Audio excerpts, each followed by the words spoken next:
Is Paul Shapiro here? Can you stand up? Clap for Paul Shapiro, because Paul put on Tech SEO Boost several years ago, and it was the best conference I've ever been to in my life. And you felt like you were walking into a warm family. And we tried to do some honor to that here, so I really appreciate the initial idea for these types of conferences and all you do for the community, Paul.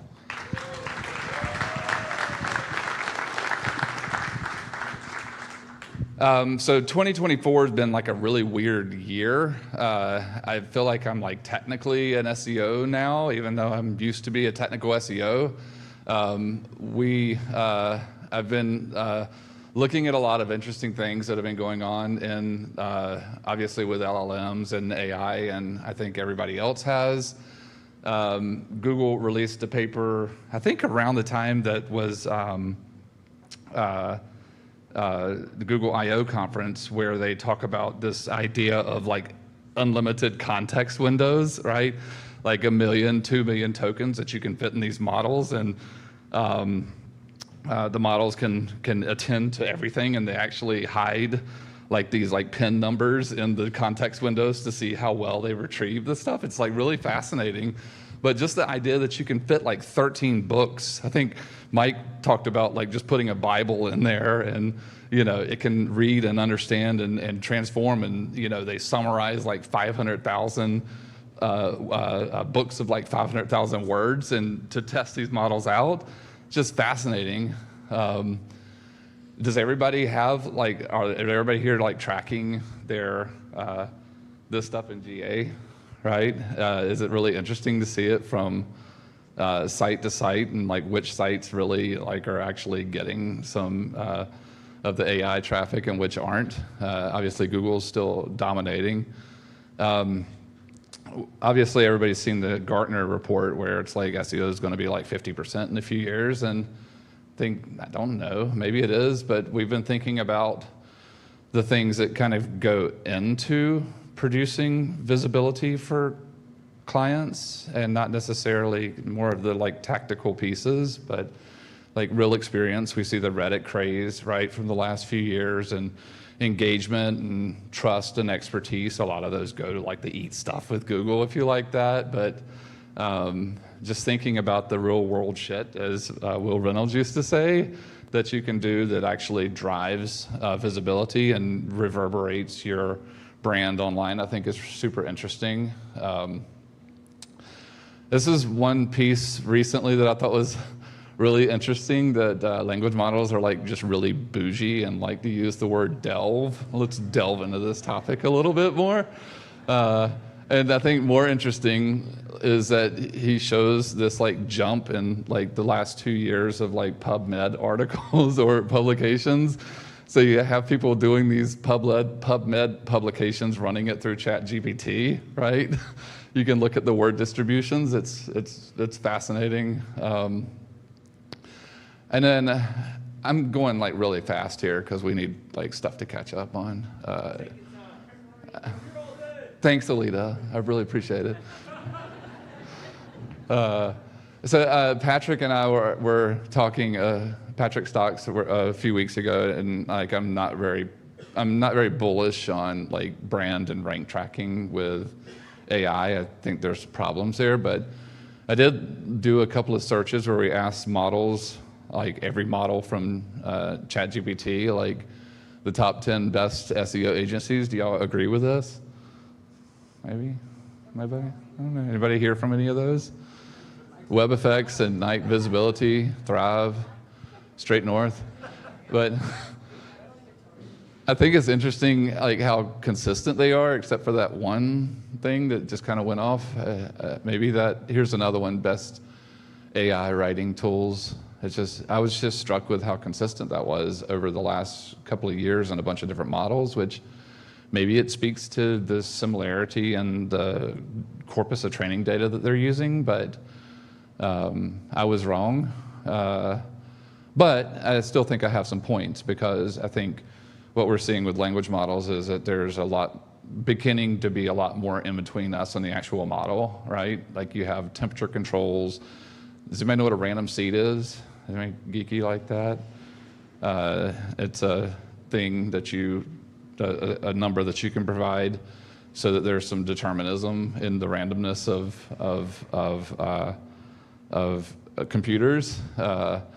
And you can change the random seed and you get a different result on each model, right? You have RAG, you have memory now, and obviously anybody that's looked really deeply into keywords know that people like are really weird when they like search for shit. So I don't know, I think there's a lot of weirdness there. I'm just as a plug for an open source project that I think is like really cool called LibreChat. We've had a struggle at our agency because everybody like wants to use like OpenAI and Claude and some of these tools, and like we don't want them to put like client data in there, right? So this is a really cool platform because it kind of gives you that UX, but you can put in API keys, and to a lot of the best models, you can give your entire team like the best models, right, of every platform. There's a lot of other cool features to it, but you can also do it in a way that, you know, it's not like freemium versions and, you know, data is going and training future models. So I would check that out. It's pretty cool. We're just implemented it.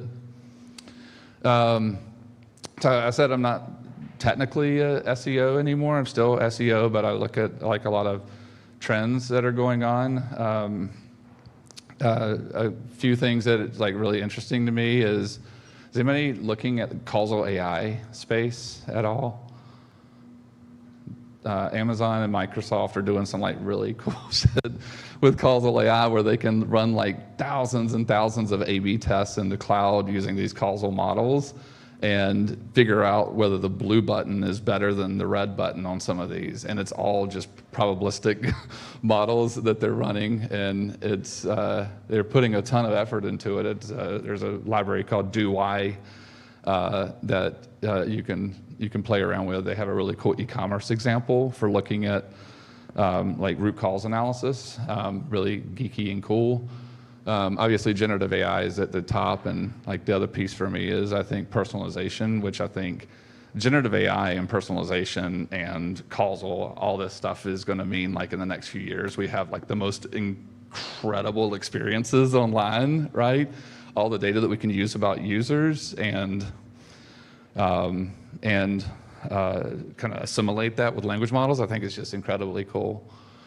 I guess with that said, looking at like LinkedIn, which is my only social platform now, I feel like people are talking about a lot of the problems with AI, and obviously everybody's scared of the future of AI with Gartner predictions and whatnot. Or they're just spamming like AI content shit, right? Like one of the oldest NLP libraries that does like word distributions across the internet like gave that up in the last year. They're not updating it because all the distributions of terms and term frequencies across the internet is just garbage now because you saw the delve argument, right? And then like I think about my daughter's grandchildren looking up baby peacock and they're gonna see this shit online, right? It's garbage, right? What does a real peacock even look like anymore? But this has to come to a head at some point, right? Anyway, everybody's obviously chasing AI, and it's cool. I think this kind of was one piece that maybe planted the seed for like an open source project that we worked on that I'm going to show. I promise I'll get to the purpose of this talk.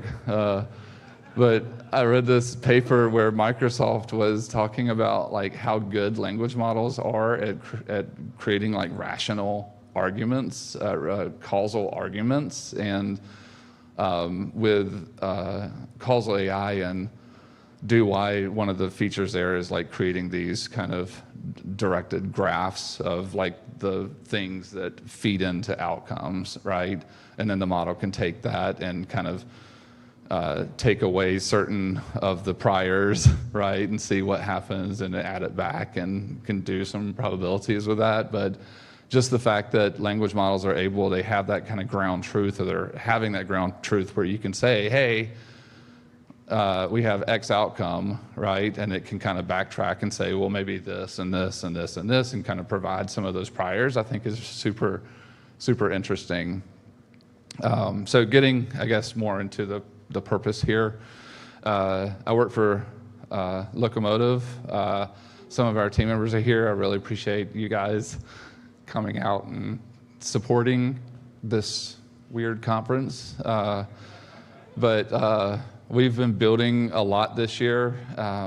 We have a tool we built called NPath that I think is the coolest thing ever, because it takes all of your events from analytics and just transforms it into sequences. And there are like genetic algorithms that you can use or read about online where it's just sequence analysis, right? Like, what are the sequences from this to this to this, and what do they mean from a genetic perspective? Well, some of that you can apply over to event data, right? It's just a sequence of events, right? And you can do different sequence analysis on that and learn different things about path cohorts of users and preferences of users, and next page analysis, and like where people are going. We also built a tool that you can just like write in your products and services and a bunch of ICP information, and it just goes out and generates like 10 million keywords and then qualifies them back down and labels them. I think that's the coolest thing we've worked on this year, right, Savannah? We're not doing keywords anymore. I hate keywords. Like, we just take all the keywords and then translate them back to topics. So we're looking at 300 topics rather than 300,000 keywords. Keywords suck. And then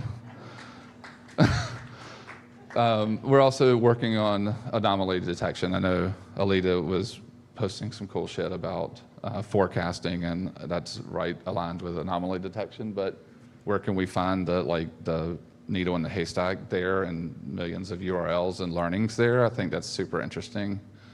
But in preparing for this, and I will say that again, I think Paul I saw him, he's gonna have the coolest damn presentation, and I really cannot believe what he is building or built. But I was like, damn it, if Paul's building something, I wanna build something too. So the thing that I thought about is really smart, but like, can we just like pull a bunch of shit on a URL and throw it into a big bucket, right? And then do that every month or every week, and then have a language model do all its kind of crazy stuff with Causal, right? And compare those two and give us some data, right? Or give us some, hey, here's what happened, which I think is cool. I was thinking about this little robot that lives in the cloud and like takes care of all my page babies every month. Just kind of zen, right? But obviously we need to put some pieces together because websites are big. Can we fit all the data and have dependable output? Well, like, I love Claude. Claude's my like go-to, but like Gemini is getting there, and Gemini has some like really cool stuff from a data perspective that makes it really helpful. Number one, 2 million tokens and kind of a good usage of that context history is really helpful. Plus, you can specify your MIME type output and your structured JSON schema. Here's what I want my schema to be, which is like infinitely helpful when you're trying to do deterministic work at scale. Yeah, that's really important. And then when I was putting this together, I kind of thought about this like tech deck that we now get into as SEOs as we're creating things. You know, I don't know if anybody here is how many Python developers we are, but you load a new application in, and then some library like from 2 years ago is outdated, and now everything breaks, right? And it does the same thing happen with language models, that we have to like pin it to 3.5, right? Which is interesting. But the next thing is with URLs, it's like, can we afford this? Like, right? Can I collect all the data on every URLs every month, and then, you know, can we do it at that granularity? And I think yes, right? Probably not for New York Times, but for most like 1,000-page websites, I think we could like look at the before and after URLs for like $20, $30 for using a language model, which is kind of cool. What if it's not perfect? I probably get hate for this, but I mean, models will definitely get better, right? Like, let's start playing with some of this stuff now. But obviously, they have like mixture of experts, and they're getting infinitely better on this wide range of tasks. And I think some things that are still lagging, but definitely going in the right direction, I would say. And then I also think they're getting more accurate, right? We're seeing less hallucinations. I wondered if we like went back and just forced ourselves for a day to go back and start using like ChatGPT-3 again, if we'd be like, oh, that shit has changed, right? We're sitting there. There was a comedian one time that was talking about like people getting mad at their cell phone, and he's like, I don't remember. Do y'all remember who that is? He's like, it's communicating. Huh? Who was it? Yeah, Louis C.K. He's like, it's communicating with like space, right? And I'm like, it's the same thing. It's like the language models are just insanely incredible if you think about it, right? And you're sitting there arguing with it. And another thing is we're going to open source it, so if you can change the shit if you don't like it, adjust the prompts, do whatever you want to, tweak it. It's fun.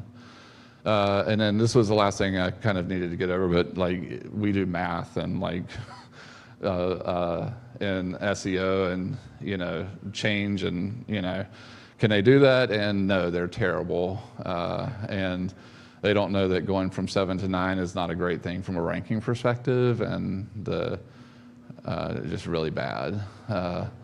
But I did figure out that they're good at copy pasting, right? So they can do like Causal, and then they can copy paste, and then I can come back and, because they structure the output really nicely, I can go back and say, okay, here's the prior, here's the current, and then we can do those calculations for the model. And then looking at what context we can provide, pretty good amount. Scraping the hell out of PageSpeed Insights, Rick, and search engine performance from Search Console, content analysis, probably do some trends, which would be really cool, and hook it up to Nozzle and hook it up to Ahrefs and throw a bunch of stuff in there. This is all the cool stuff from GA4, which I love the idea of like incorporating like next visits, like what happened after people went to this page, or how did they get to this page, and you can like really think about like how to kind of massage the analysis that you want to throw in these buckets, right, to get the model to react to. I think that's just cool. So it's called SEO-DP. This is like a toy model, right? The idea is like an eye in the cloud watching my content. I love like releasing like open source little stupid projects for people to geek around with. So that's, if you didn't know, that's my thing. And it's on GitHub. You can pull it down. You can play around with it. I will say that you need a developer. So hopefully a developer friend that can help you hook it up. And then I normally try not to have dependencies that you'd pay for, but like Scraping Bee is like my favorite little thing because it takes away the rendering. I don't have to think about like the rendering process. I can just give it to Scraping Bee and they'll render it and send it back to me. And Scraping Bee, that one has, this code has a really interesting thing because with Scraping Bee, we throw in Mozilla's readability, and Mozilla's readability library does a really good job of extracting like the really clean content from the page. So there's also a solve there if you go through the code for some potential issues. And then Mailtrap is just free. So, but yeah, that's the things you have to set up. Also made like a really kind of easy structure here. Tried to make it extensible so that you could add in easily different extractors for different things. And then I think this is cool. You have like a really easy setup. So you get your data setup, you get your GA setup, you get your Search Console, and then you can just like tell it, here's what I want to see, right? And you can change this, right? And then you get these like really cool emails every month, right? It goes in and essentially crawls all of the URLs, stores the data, pauses till the next period, crawls them again, compares them against the past, and then anything that's passes some importance thresholds, it'll just email you and say, hey, this happened, right? Which that's, I think, what I want, right? Like here's a cool thing. it caught this page that just went from, what is that, a 16% change. Like, those are the things that I don't want to have to like sit there and dig. If it can just kind of pull that out for me and say, hey, you know, you released this change on this page, and hey, it actually did really good, and I can fire that off and say, hey, the page we optimized last month is doing really good, right? And it'll kind of prompt for those. This was cool because we ran this for a client that just did a major like rebrand, right? And one of the things that it pointed out is like your next pages after your home page to contact us like went down significantly with that change, right? That's important, right? And it picked it out because we thought about it and put that in there. So that's it. It's called SEO-DP. There's a link in the presentation.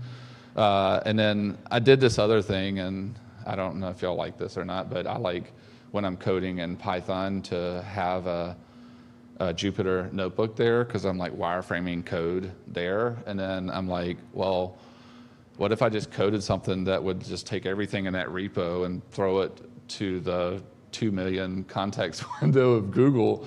So when I'm asking for code changes, it's looking at my entire code base, right? And it sees the dependencies, it sees my requirements file, it sees all that stuff. I didn't like Cursor. I know Cursor does that, but Cursor feels like they took like VS Code and just duplicated it and tweaked some shit, and I don't know. It's huge right now. Yeah, it is. I'm just like, I like VS Code. I have it set up. This does Markdown. It does like code changes. Here's what changed. You can like tweak the font or the prompts. Anyway, that's it. Thank you for listening to my geekery.